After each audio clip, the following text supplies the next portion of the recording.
ਕਹਿੰਦੇ ਨੇ ਮਾਂ ਰੱਬ ਦਾ ਰੂਪ ਹੈ, ਪਰ ਇੱਕ ਪੁੱਤ ਅਜਿਹਾ ਹੈ ਜਿਸ ਦਾ ਕਹਿਣਾ ਹੈ ਕਿ ਉਸ ਦੀ ਮਾਂ ਰੱਬ ਨਹੀਂ ਸ਼ੈਤਾਨ ਹੈ। ਇਸ ਲਈ ਉਹਨੇ ਗੁੱਸੇ 'ਚ ਆ ਕੇ ਮਾਂ ਦਾ ਕਤਲ ਕਰ ਦਿੱਤਾ।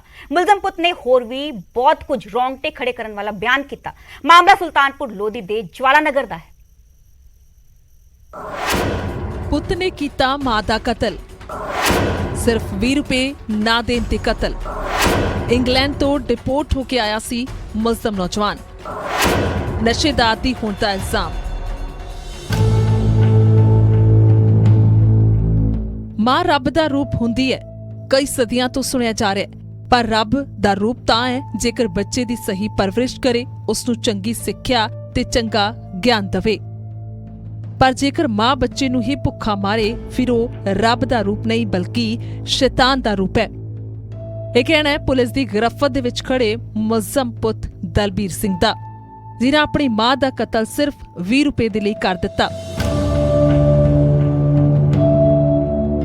ਤੇ ਉਸ ਦਾ ਵਿਸਤਾਰ ਦੇ ਨਾਲ ਕਾਰਨ ਵੀ ਕੈਮਰੇ ਦੇ ਸਾਹਮਣੇ ਬਿਆਨ ਕੀਤਾ ਤੇ ਕਿਹਾ ਕਿ ਇੰਗਲੈਂਡ ਤੋਂ ਆਉਣ ਤੋਂ ਬਾਅਦ ਮੈਨੂੰ ਜਿਉਣ ਦੇ ਲਈ ਜ਼ਰੂਰੀ ਚੀਜ਼ਾਂ ਵੀ ਮੇਰੀ ਮਾਂ ਨਹੀਂ ਸੀ ਦਿੰਦੀ, ਜਿਸ ਤੋਂ ਗੁੱਸੇ ਦੇ ਵਿੱਚ ਆ ਕੇ ਮੈਂ ਇਹ ਕਤਲ ਕੀਤਾ।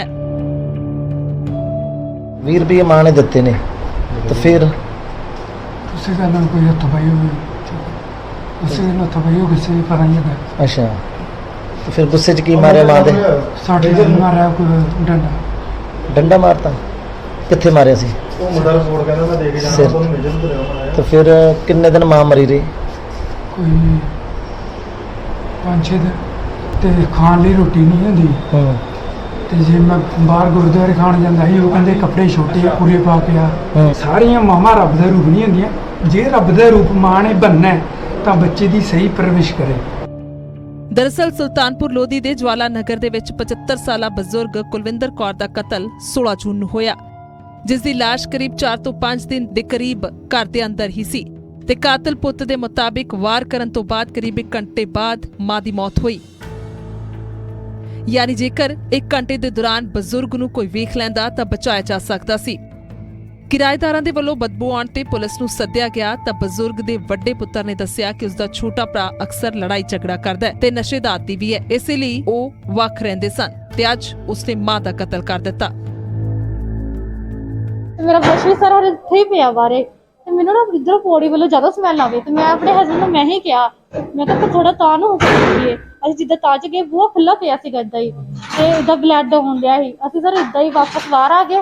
ਅਸੀਂ ਇੱਥੋਂ ਸਿੱਧਾ ਸੁਲਤਾਨਪੁਰ ਲੋਧੀ ਅਸੀਂ ਕੰਪਲੇਨ ਲੈ ਕੇ ਤੇ ਉਹਨਾਂ ਨੂੰ ਅਸੀਂ ਥਾਣੇ ਵਾਲਿਆਂ ਨੂੰ ਨਾਲ ਲੈ ਕੇ ਆਏ। ਦਰਅਸਲ ਮੁਲਜ਼ਮ ਦਲਬੀਰ ਸਿੰਘ ਕਰੀਬ 4 ਸਾਲ ਪਹਿਲਾਂ ਇੰਗਲੈਂਡ ਤੋਂ ਡਿਪੋਰਟ ਹੋ ਕੇ ਆਇਆ ਸੀ ਤੇ ਘਰ ਦੇ ਵਿੱਚ ਮਾਂ ਦੇ ਨਾਲ ਇਕੱਲਾ ਰਹਿੰਦਾ ਸੀ ਤੇ ਅਕਸਰ ਨਾ ਸਿਰਫ ਮਾਂ ਦੇ ਨਾਲ ਬਲਕਿ ਰਿਸ਼ਤੇਦਾਰਾਂ ਤੇ ਹੋਰਨਾਂ ਦੇ ਨਾਲ ਲੜਦਾ ਸੀ। ਇਹ ਵੀ ਦੱਸ ਦਈਏ ਕਿ ਕੁਝ ਦਿਨ ਪਹਿਲਾਂ ਕਿਸੇ ਨਾਲ ਲੜਾਈ ਹੋਈ ਤਾਂ ਮਾਂ ਨੇ ਦਲਬੀਰ ਤੇ ਪਰਚਾ ਹੋਣ ਨੂੰ ਲੈ ਕੇ ਮਿੰਨਤਾਂ ਤਰਲੇ ਕਰਕੇ ਬਚਾਇਆ ਸੀ। ਇਹ ਮੇਰੇ ਭਰਾ ਨੂੰ ਜੋ ਕੀਤਾ ਗਿਆ ਜੀ, ਛੋਟੇ ਨੂੰ ਉਹਨੇ ਕੀਤਾ। ਇੰਗਲੈਂਡ 'ਚ ਇਹ 12-15 ਸਾਲ ਰਿਹਾ ਜੀ, ਉੱਥੇ ਮੇਮ ਨਾਲ ਵਿਆਹ ਕਰਾਇਆ, 2 ਬੱਚੇ ਆ, ਕੁੜੀ ਮੁੰਡਾ ਇਹਦਾ। ਪੁਲਿਸ ਨੇ ਮੌਕੇ ਤੇ ਪਹੁੰਚ ਕੇ ਕਾਰਵਾਈ ਸ਼ੁਰੂ ਕੀਤੀ ਹੈ ਤੇ ਬਾਅਦ ਹੁਣ ਮੁਲਜ਼ਮ ਦੇ ਜੁਰਮ ਮੰਨਣ ਤੇ ਗ੍ਰਿਫਤਾਰ ਕਰਕੇ ਕਾਰਵਾਈ ਸ਼ੁਰੂ ਕਰ ਦਿੱਤੀ ਹੈ। ਹਾਂਜੀ, ਜੋ ਤੁਹਾਨੂੰ ਦੱਸਿਆ ਪਹਿਲਾਂ ਹੀ ਦੱਸਿਆ ਕਿ ਇਹਨੇ 50 ਰੁਪਏ ਮੰਗੇ ਸੀਗੇ ਤੇ ਜਿਹੜਾ ਕਿ ਉਹਦੀ ਮਦਦ ਨਹੀਂ ਪੈਸੇ ਤੇ ਉਸ ਖਾਤਰ ਇਹਨੇ ਜਿਹੜਾ ਆ ਉਹਨਾਂ ਦਾ ਕਤਲ ਕਰ ਦਿੱਤਾ। ਤਰਾਸਦੀ ਪੁੱਤ ਨੇ ਮਾਂ ਦਾ ਕਤਲ ਕੀਤਾ, ਪਰ ਪੁੱਤ ਦਾ ਅਜੇ ਵੀ ਕਹਿਣਾ ਹੈ ਕਿ ਇਕੱਲਾ ਬੱਚਾ ਜੰਮਣ ਦੇ ਨਾਲ ਮਾਂ ਨਹੀਂ ਬਣਦੀ। ਬੱਚੇ ਦੀ ਪਰਵਰਿਸ਼ ਤੇ ਚੰਗਾ ਭਵਿੱਖ ਦੇਣ ਦੇ ਨਾਲ ਮਾਂ ਦਾ ਅਸਲ ਅਰਥ ਪੂਰਾ ਹੁੰਦਾ ਹੈ। ਪਰ ਉੱਥੇ ਹੀ ਪੁੱਤ ਤੇ ਨਸ਼ੇ 'ਚ ਅਕਸਰ ਮਾਂ ਦੇ ਨਾਲ ਕੁੱਟਮਾਰ ਤੇ ਹੁਣ ਮਹਿਜ਼ 20 ਰੁਪਏ ਦੇ ਲਈ ਕਤਲ ਕਰਨ ਤੇ ਚਿੰਤਾ ਦੀ ਲੋੜ ਹੈ। ਕਪੂਰਥਲਾ ਤੋਂ ਜਗਜੀਤ ਧੰਜੂ, ਨਿਊਜ਼ 18 ਪੰਜਾਬ। ਐਤਵਾਰ ਐਕਸੀਡੈਂਟ ਦਾ ਦਿਨ ਰਿਹਾ। ਪੰਜਾਬ 'ਚ ਕਈ ਥਾਵਾਂ ਤੇ ਐਕਸੀਡੈਂਟ ਹੋਏ, ਜਿਸ 'ਚ ਇੱਕ ਬੱਚੇ ਦੀ ਜਾਨ ਚਲੀ ਗਈ, ਜਦਕਿ ਕਈ ਜ਼ਿੰਦਗੀ ਅਤੇ ਮੌਤ ਵਿਚਾਲੇ ਜੂਝ ਰਹੇ ਨੇ।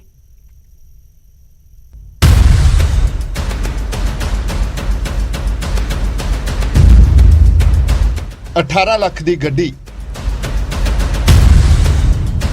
ਤੇ ਦੇਸੀ ਸ਼ਰਾਬ। ਜੀ ਹਾਂ, ਤਸਵੀਰਾਂ 'ਚ ਨਜ਼ਰ ਆ ਰਿਹਾ ਹੈ ਵਿਅਕਤੀ ਸ਼ਰਾਬ ਦੇ ਨਸ਼ੇ ਧੁੱਤੇ ਕੋਲ ਚਿਕਨ ਪਿਆ, ਇੱਕ ਦੇਸੀ ਦਾਰੂ ਦੀ ਬੋਤਲ ਪਈ ਹੈ। ਡੈਸ਼ਬੋਰਡ ਤੇ ਪਏ ਫੋਨ ਤੇ ਮੰਮੀ ਦੀ ਕਾਲ ਆ ਰਹੀ ਹੈ, ਪਰ ਮੰਮੀ ਨੂੰ ਕੀ ਪਤਾ ਸੀ ਕਿ ਉਸਦੇ ਪੁੱਤਰ ਨੇ ਕੀ ਚੰਦ ਚਾੜ ਦਿੱਤਾ ਹੈ। ਅਸਲ 'ਚ ਇਹ ਮਾਂ ਦਾ ਲਾਡਲਾ ਇੰਨਾ ਵਿਗੜਿਆ ਕਿ ਸ਼ਰਾਬ ਦੇ ਨਸ਼ੇ 'ਚ ਇੱਕ ਮੋਟਰਸਾਈਕਲ ਸਵਾਰ ਨੂੰ ਟੱਕਰ ਮਾਰ ਦਿੱਤੀ। ਕੋਈ ਹੋਸ਼ ਨਹੀਂ ਬੰਦੇ ਨੂੰ, ਇੰਨੀ ਸ਼ਰਾਬ ਪੀਤੀ ਹੋਈ। ਤੁਸੀਂ ਦੇਖ ਹੀ ਸਕਦੇ ਹੋ ਕੀ ਹਾਲ ਹੈ ਲੋਕਾਂ ਦਾ। ਆਹ ਗੱਡੀ ਦੀ ਬੋਤਲ ਸ਼ਰਾਬ ਪਈ ਵਿੱਚ, ਆਹ ਦੇਖੋ ਘਰੋਂ ਫੋਨ ਆ ਰਿਹਾ। ਤੁਸੀਂ ਹੁਣ ਦੇਖੋ ਆਪ ਹੀ ਲੋਕਾਂ ਦਾ ਹਾਲ ਦੇਖ ਲਓ ਕੀ ਹਾਲ ਹੈ। ਮਾਮਲਾ ਕਪੂਰਥਲਾ ਦੇ ਸੁਭਾਨਪੁਰ ਦਾ ਹੈ, ਜਿੱਥੇ ਕਰੇਟਾ ਗੱਡੀ 'ਚ ਸਵਾਰ ਇਸ ਵਿਅਕਤੀ ਨੇ ਇੱਕ ਮੋਟਰਸਾਈਕਲ ਸਵਾਰ ਰਾਹਗੀਰ ਨੂੰ ਟੱਕਰ ਮਾਰ ਕੇ ਗੰਭੀਰ ਜ਼ਖਮੀ ਕਰ ਦਿੱਤਾ ਹੈ। ਮੋਟਰਸਾਈਕਲ ਦੂਰ ਝਾੜੀਆਂ 'ਚ ਜਾ ਡਿੱਗਿਆ, ਜਦਕਿ ਲਹੂ ਲਹਾਨ ਨੌਜਵਾਨ ਸੜਕ ਤੇ ਪਿਆ ਤੜਫਦਾ ਰਿਹਾ। ਪਰ ਨਸ਼ੇ 'ਚ ਟੱਲੀ ਇਸ ਮਹਾਸ਼ੇ ਨੂੰ ਕੋਈ ਸੁਰਤ ਨਹੀਂ ਕਿ ਉਸਨੇ ਕੀ ਕਾਰਨਾਮਾ ਕੀਤਾ ਹੈ। ਕਾਰ ਚਾਲਕ ਦਾ ਨਾਮ ਸਤਵੀਰ ਸਿੰਘ ਦੱਸਿਆ ਜਾ ਰਿਹਾ ਹੈ। ਉਧਰ ਜਲੰਧਰ ਦੇ ਫਿਲੌਰ 'ਚ ਵੀ ਐਤਵਾਰ ਦਾ ਸੂਰਜ ਇੱਕ ਪਰਿਵਾਰ ਲਈ ਹਨੇਰਾ ਬਣ ਕੇ ਚੜ੍ਹਿਆ, ਜਿੱਥੇ ਇੱਕ ਟਰੱਕ ਚਾਲਕ ਦੀ ਲਾਪਰਵਾਹੀ ਕਾਰਨ ਇੱਕ 6 ਸਾਲਾ ਬੱਚੇ ਦੀ ਜਾਨ ਚਲੀ ਗਈ।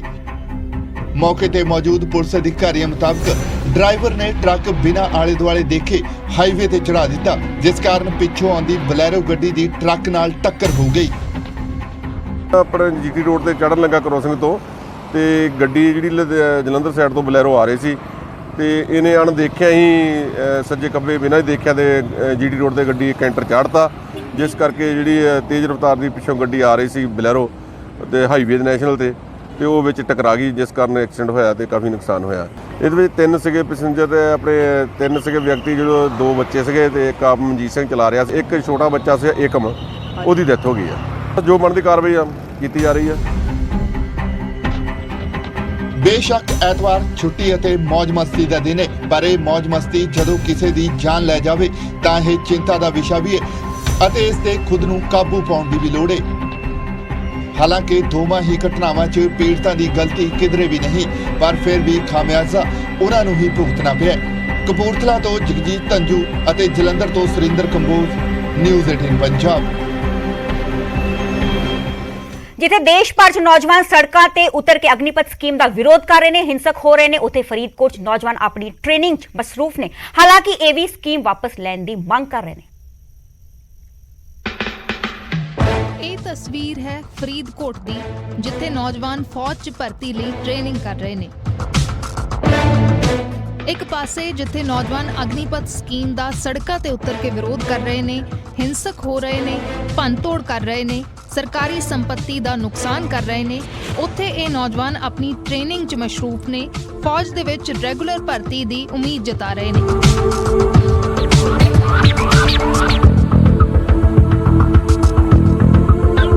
ਕੋਈ ਪ੍ਰਦਰਸ਼ਨ ਨਹੀਂ, ਕੋਈ ਹਿੰਸਾ ਨਹੀਂ, ਪਰ ਮੰਗ ਇਹਨਾਂ ਨੌਜਵਾਨਾਂ ਦੀ ਵੀ ਉਹੋ ਹੀ ਹੈ। ਇਹਨਾਂ ਦਾ ਕਹਿਣਾ ਹੈ ਕਿ ਸਰਕਾਰ ਦੇ ਫੈਸਲੇ ਨਾਲ ਇਹਨਾਂ ਦੇ ਮਨੋਬਲ ਨੂੰ ਠੇਸ ਪਹੁੰਚੀ ਹੈ। ਘਰ ਵਾਲੇ ਵੀ ਨਿਰਾਸ਼ ਹੋਏ ਨੇ। ਨੌਜਵਾਨ ਮੰਗ ਕਰ ਰਹੇ ਨੇ ਕਿ ਅਗਨੀਪਥ ਸਕੀਮ ਵਾਪਸ ਲਈ ਜਾਵੇ। ਅਸੀਂ ਇੱਥੇ ਪ੍ਰੈਕਟਿਸ ਕਰਦੇ ਪਏ ਹਾਂ, ਬਸ ਸਰ ਦੀ ਉਮੀਦਾਂ 'ਤੇ ਟਿਕੇ ਹੋਏ ਹਾਂ ਵੀ ਸਰ ਨੇ ਸਾਨੂੰ ਕਈ ਵਾਰ ਉਮੀਦ ਦਿੱਤੀ ਆ ਕਿ ਕੋਈ ਗੱਲ ਨਹੀਂ, ਪੇਪਰ ਵੀ ਹੋਊਗਾ ਤੇ ਭਰਤੀ ਵੀ ਹੋਊਗਾ, ਲੇਕਿਨ ਸਾਨੂੰ ਘਰੋਂ ਵੀ ਫੋਨ ਆਉਂਦੇ ਪਿਆ ਵੀ ਤੁਸੀਂ ਆ ਜਾਓ ਵਾਪਸ, ਵੀ 4 ਸਾਲ ਬਾਅਦ ਤੁਸੀਂ ਕੀ ਕਰੋਗੇ। ਹੁਣ ਵੀ ਬੇਰੁਜ਼ਗਾਰ ਧੱਕੇ ਖਾ ਰਹੇ ਹੋ, 4 ਸਾਲ ਬਾਅਦ ਵੀ ਤੁਸੀਂ ਬੇਰੁਜ਼ਗਾਰ ਹੀ ਰਹੋਗੇ, ਫਿਰ ਤੁਹਾਡੇ ਜਾਣ ਦਾ ਫਾਇਦਾ ਕੀ। ਨੌਜਵਾਨਾਂ ਨੇ ਕਿਹਾ ਕਿ ਅਸੀਂ ਵੀ ਸੋਚਿਆ ਸੀ ਪ੍ਰਦਰਸ਼ਨ ਦਾ, ਪਰ ਸਾਡੇ ਕੋਚ ਸਾਨੂੰ ਉਮੀਦ ਦੇ ਰਹੇ ਨੇ ਕਿ ਸਰਕਾਰ ਜ਼ਰੂਰ ਫੈਸਲੇ ਤੇ ਮੁੜ ਵਿਚਾਰ ਕਰੇਗੀ। ਹਾਂਜੀ, ਅਸੀਂ ਵੀ ਸੋਚਿਆ ਕਿ ਅਸੀਂ ਜਾ ਕੇ ਵਿਰੋਧ ਕਰੀਏ, ਅਸੀਂ ਸਰ ਨੂੰ ਵੀ ਕਿਹਾ ਸੀ, ਪਰ ਸਰ ਨੇ ਕਿਹਾ ਕਿ ਤੁਸੀਂ ਹੌਸਲਾ ਰੱਖੋ, ਇਹ ਸਾਰਾ ਕੁਝ ਵਾਪਸ ਲਿਆ ਜਾਏਗਾ, ਸਰਕਾਰ ਲਊਗੀ ਵਾਪਸ ਸਾਰਾ ਕੁਝ, ਤੇ ਉਹਦੇ ਕਰਕੇ ਅਸੀਂ ਚੁੱਪ ਬੈਠੇ। ਸੈਨਿਕ ਅਕੈਡਮੀ ਚਲਾ ਰਹੇ ਸੰਚਾਲਕ ਨੇ ਵੀ ਅਗਨੀਪਥ ਸਕੀਮ ਨੂੰ ਗਲਤ ਦੱਸਿਆ। ਕਿਹਾ ਕਿ ਮੈਂ ਵੀ 18 ਸਾਲ ਆਰਮੀ 'ਚ ਨੌਕਰੀ ਕੀਤੀ ਹੈ, ਇਹ ਸਕੀਮ ਕਾਮਯਾਬ ਨਹੀਂ ਹੋਏਗੀ। ਨਾਲ ਹੀ ਉਹਨਾਂ ਨੇ ਕਿਹਾ ਕਿ ਅਸੀਂ ਧਰਨੇ ਪ੍ਰਦਰਸ਼ਨਾਂ ਤੋਂ ਬੱਚਿਆਂ ਨੂੰ ਰੋਕ ਰਹੇ ਹਾਂ। ਦੇਖੋ ਜੀ, ਜੋ 4 ਸਾਲ ਵਾਸਤੇ ਜੋ ਇਹ ਯੋਜਨਾ ਆਈ ਹੈ ਤਾਂ ਗਲਤ ਹੈ ਜੀ, ਇਹਦੀ ਤਾਂ ਮੈਂ ਨਿੰਦਿਆ ਕਰਦਾ ਹਾਂ। ਔਰ ਬਾਕੀ ਜੋ 4 ਸਾਲ ਦੀ ਯੋਜਨਾ ਹੈ ਇਹ ਤੁਹਾਡੇ ਅੱਗੇ ਆਪਣੇ ਆਪ ਆ ਜਾਏਗੀ, ਕਿਉਂਕਿ ਇਹ ਬਿਲਕੁਲ ਸਕਸੈਸਫੁਲ ਨਹੀਂ ਮੰਨਦਾ ਮੈਂ, ਕਿਉਂਕਿ ਮੈਂ 18 ਸਾਲ ਮੈਂ ਵੀ ਆਰਮੀ 'ਚ ਨੌਕਰੀ ਕਰਕੇ ਆਇਆ। ਕਿਉਂਕਿ 4 ਸਾਲ 'ਚ ਬੱਚਾ ਤਿਆਰ ਹੀ ਨਹੀਂ ਹੁੰਦਾ ਜੀ। 8-8, 9-9 ਸਾਲ 'ਚ ਸਿਪਾਹੀ ਬਣਨ ਲੱਗੇ, ਉਹਨੂੰ ਸਿਪਾਹੀ ਬਣਨ ਦੇ ਟਾਈਮ ਲੱਗ ਜਾਂਦਾ ਹੈ। ਔਰ ਜੋ 6 ਮਹੀਨੇ ਦੀ ਟ੍ਰੇਨਿੰਗ ਹੈ, ਉਹ ਬੱਚੇ ਦਾ ਨਾ ਤਾਂ ਕੋਈ ਮੋਰਲ ਮੋਟੀਵੇਸ਼ਨ ਰਹਿਣਾ ਹੈ, ਨਾ ਹੀ ਉਹਦਾ ਤੁਸੀਂ ਰੈਜੀਮੈਂਟ ਖਤਮ ਕਰ ਰਹੇ ਹੋ, ਨਾਮ ਨਮਕ ਨਿਸ਼ਾਨ ਕੋਈ ਚੀਜ਼ ਰਹਿਣੀ ਨਹੀਂ। ਇਹ ਨੌਜਵਾਨ ਸ਼ਾਂਤੀ ਦੇ ਨਾਲ ਸਰਕਾਰ ਨੂੰ ਫੈਸਲਾ ਵਾਪਸ ਲੈਣ ਦੀ ਅਪੀਲ ਕਰ ਰਹੇ ਨੇ। ਸਰਕਾਰੀ ਸੰਪत्ति ਦਾ ਨੁਕਸਾਨ ਕਰਨ ਦੇ ਲਈ ਨਹੀਂ ਨਿਕਲੇ। ਅਗਨੀਪਥ ਯੋਜਨਾ ਦੇ ਵਿਰੋਧ ਦੇ ਵਿੱਚ ਇਹ ਇੱਕ ਵੱਖਰੀ ਤਸਵੀਰ ਹੈ। ਫਰੀਦਕੋਟ ਤੋਂ ਨਰੇਸ਼ ਸੇਠੀ, ਨਿਊਜ਼ 18।